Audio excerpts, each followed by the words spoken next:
Mashtrimet online vazhdojnë të shqetësojnë qytetarët. Një nga format e mashtrimeve ishin SMS porosit e postave të bashkangjitura me një link ku pas klikimit të dhënat personale përfundojnë në duart e keqpërdoruesve. Disa qytetarë kanë pranuar porosit të tilla, ndërsa disa të tjerë thonë që janë të informuar për keqpërdorimet. Së fundmi janë paraqitur edhe emaile, ku pretendohet se janë dërguar nga Ministria e Punëve të Brendshme, në të cilat kërkohet nga përdoruesit që në afat prej 48 orësh të përgjigjen në lidhje me sankcionin, ose të kundërtën mund të përfundojnë në burg. Deri tani, 4 raste të tilla janë denoncuar në Ministrinë e Punëve të Brendshme.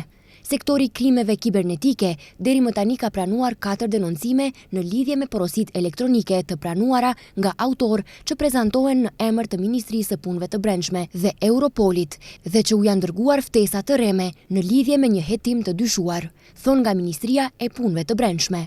Sipas MPB-s, tashmë janë ndërmarrë masa dhe aktivitete për sanksionimin ligjor të kryerësve të këtyre veprave. MPB-ja u bën thirrje qytetarëve dhe subjekteve juridike që të mos hapin linçe në kuadër të porosive që nuk vijnë nga dërgues të verifikuar apo të njohur për ta.